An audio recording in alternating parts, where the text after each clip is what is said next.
哇，老板，今天是中正纪念堂大游行，是不是？什么东西啊？讲什么鬼？我们今天来看一下飞雪品客，它的新的展厅刚装潢好。飞雪品客没听过这个牌子哎。哦，怎么没听过？这个牌子其实算蛮有名的，算是高阶家电品牌了。哦，他们最有名的商品就是那个洗碗机啊。那以洗碗机来讲，他们的特色就是他们是抽屉式的洗碗机。抽屉式？对，带我看看。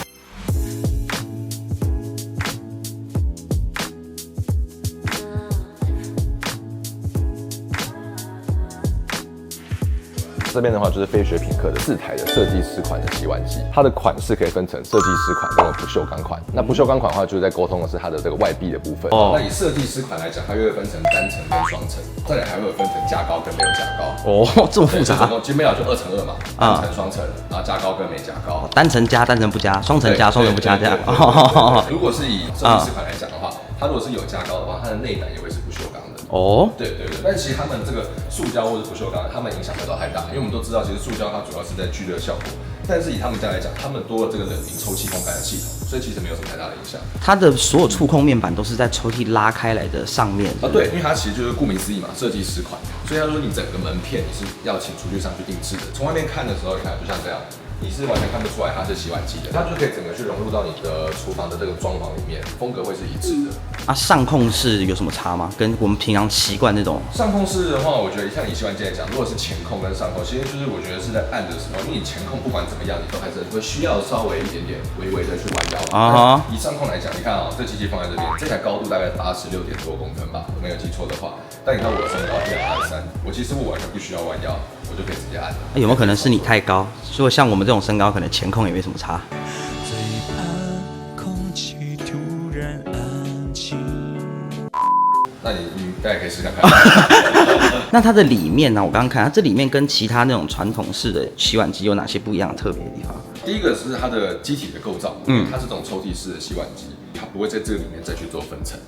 对，但是它还是会有这种可以去灵活去调动它的这种置物架，可以去加一些这种水晶杯啊，或者这种勺子啊，然后当然也有这种活动式的，这种灵活可活动式的这种餐具篮架。这种餐具篮，我记得以前我们不是在其他款的洗碗机有看到，它会把它标榜成第3层餐具篮吗？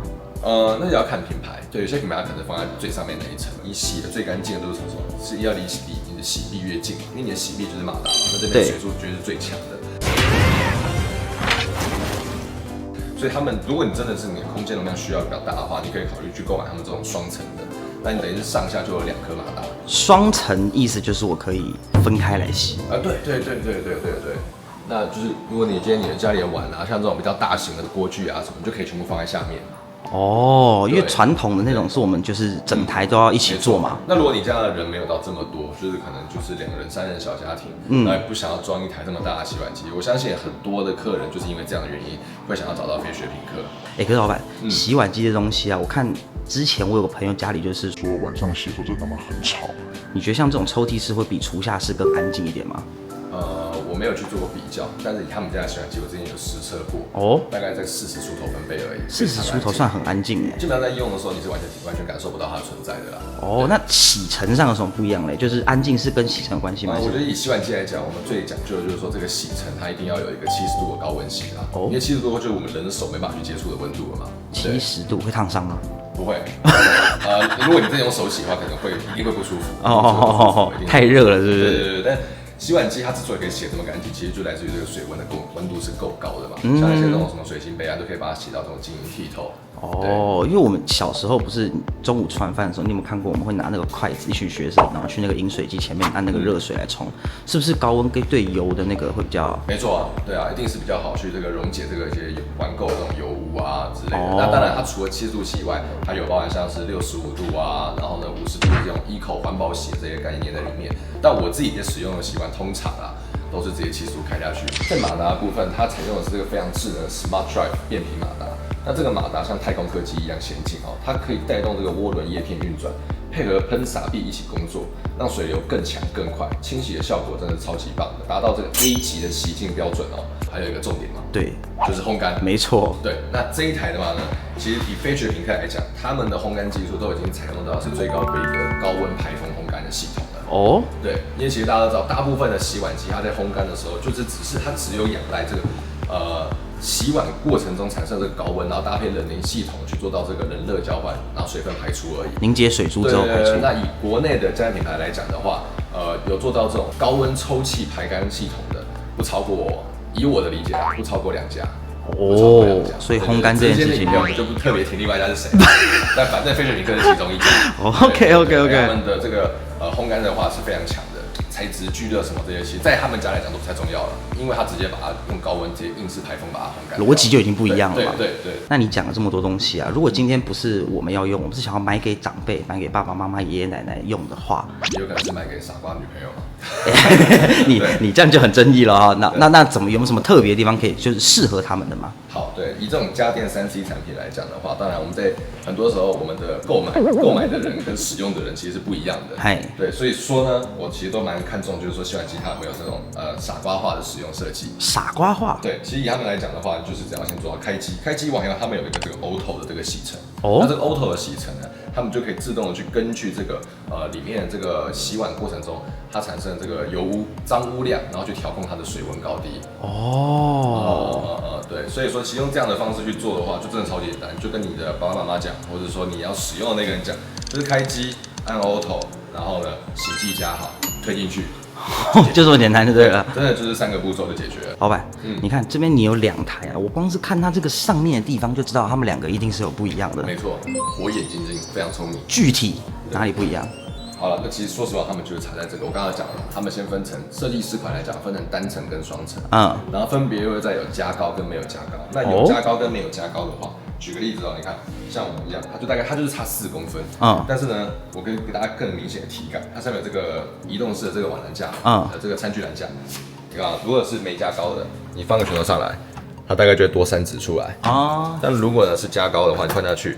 基本上它就是有多1指出来而已。我听懂意思了，整体容量还会在。对，所以如果你家里的人数比较多啊，或者说讲白一点，你的预算 OK 的情况下，你就可以再做高一点，就买加高款的，更有弹性就对了。没错，家电就买大不买小。好，那接下来除了洗碗机以外，我带大家看一下 Fisher Paykel 它另外一个明星商品。对，来就是他们什么东西？法式对开冰箱。法式对开冰箱？那不知道大家有没有印象哦？我先跟大家科普一下，对开冰箱大概分了哪几种有这种所谓的美式对开，美式对开的话就是左冷冻右冷藏。那法式对开的话就是上冷藏下冷冻。那当然也有这种欧系对开，欧系对开的话它就是做2个60公分的并在一起。对，那这种法式对开冰箱来讲，他们家有一个蛮独特的一个定位就是这种全铅式的法式对开冰箱，他们基本上是唯2的品牌。那大家知道唯2另外一个是谁吗？谁？另外一个就是这个 Gaggenau， 也是这个就是非常高端的。所以如果你今天想要买一台法式对开冰箱，然后是这种全铅式，也就是外面的门片你可以全部自己定制的情况下，你只有2个选择，要么就是 Fisher Paykel， 要么就是 Gaggenau。Gaggenau 多少钱？一台70万，那我们 Fisher Paykel 大概16万，1/4不到。很好选就对了。对，当然也不是说16万冰箱很便宜啊，其实它的里面我们大家来看一下，它里面的东西用的都非常好。你说，大家有买过冰箱知道16万怎么可能是便宜的，只是Gaggenau太贵而已。确实。那你想要有这个很独特，就是说你想要是法式对开，然后你又希望它是全铅式的，那你的选择基本上，除非你有70万的预算，不然就是 Fisher Paykel。我再打开眼前，再跟大家补充一下。这个全铅式，像有很多人他可能是买一些举例可能是L 叉可能是日叉这些品牌的时候呢，他们会想要直接把它做在这个橱柜里面。但是我都跟客人讲，这样不行的。为什么？因为你的排风，现在冰箱它有一些虽然已经做了美贝式的设计，改用上排风，但是呢，它左右两边它还是要有散热。但是呢，我们这个全铅式它可以这样做，原因就是因为它的散热孔是在前面的。我就想说，为什么它可以？你之前不是说不可以要有回风吗？对，这才是真正的全铅式它的设计。如果以冰箱来讲，它就是说这样。像酒柜也是一样道理嘛。酒柜像有些人他买独立式的酒柜，他就会把它装在橱柜里面。那个可能原本一台机器好好的可以给你用10年，你这样一搞，只能用个2-3年，因为散热不佳。所以呢，那讲完这个一些比较像是法式对开这件事情，然后跟为什么可以做全铅，他本人嘞，我们来讲一下一些内腔构造的部分。OK， 那内部的部分可以看到，它用的是这种铝框，然后加这个强化玻璃。啊，那这种材质呢，基本上在这种高阶的德系的这种冰箱里面的话，那我认为就算是一个我们重点会去看的东西啊，就是不能说你的定位跟你的价格到了这个地方，然后呢里面你的材质呢没有用到这种档次，对，这个我觉得它就算是一个以冰箱来讲是最高档次的机内的这种层板的材质，然后再来就是它分的这种半层，它的半层跟全层都是可以去灵活调控它的高度的。你说它这个是可以动一动就对了，要调非常好调哦。而且你们发现一点，就是它的冰箱里面其实也是超级亮的，这很多妈妈都很在意。冰箱里面看不看得到食物嘛？我觉得妈妈就是希望打开来的时候是亮的，这个心情比较好，对了。回家就把灯全部打开那种感觉。哦，那下面这3格是什么？下面这3格的话，其实它就是一个冰箱也算蛮标配的东西啊，就是它可以根据就是拿去放一些蔬果啊什么这一类的，根据它去调控那个湿度，让冷气不会直接吹到上面，哦，风量。对。然后还有3个空间都是可以做这样子一个湿度调控设计。哦啊，它下面是做什么的？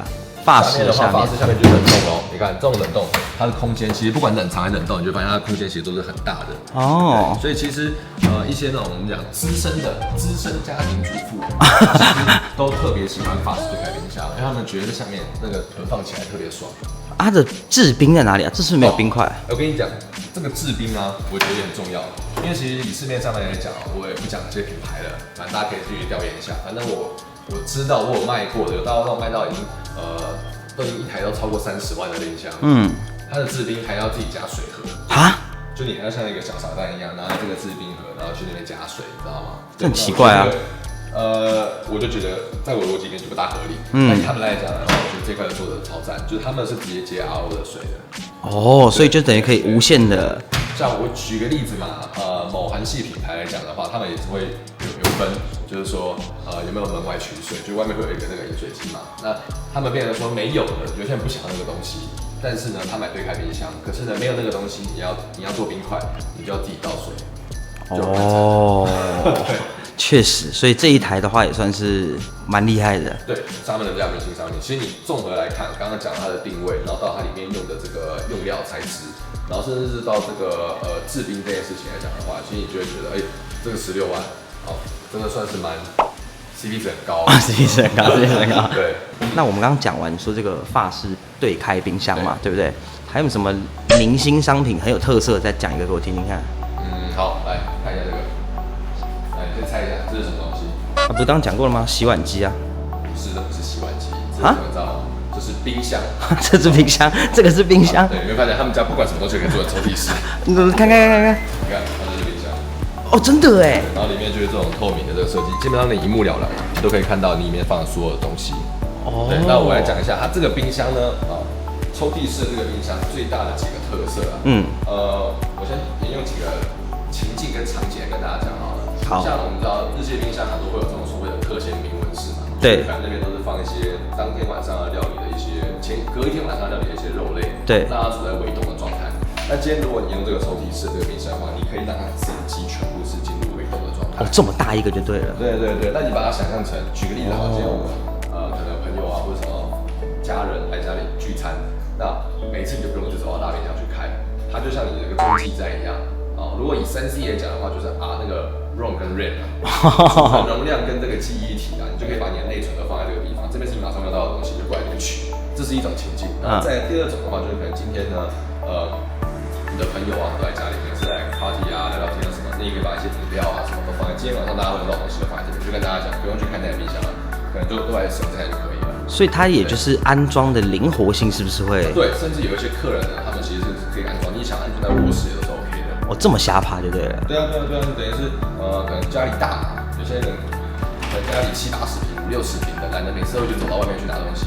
其实都不要那种70-80平的，我觉得大概室内10平超过40平的时候，你要走去客厅，走去那个厨房，就有点懒了，对。就是一种心理负担。那你今天在卧室里面直接装台冰箱。因为很多人他们的冰箱不是都是建商会预留说希望你把它摆在哪。对啊，因为传统这种落地式的冰箱，它不管怎么样再小台，它一定是就是有空间卡的，一定是就是都是挺庞大的，然后都需要根据冰箱它预留的去放。我刚刚看你拉起来好像蛮顺哦。对，其实你可以看到他们家的这个5金的这个滑轨的结构啊，都是很牢固的。那今天这个 Fisher Paykel 他们这个新的这个展间的这个room tour 就到这边。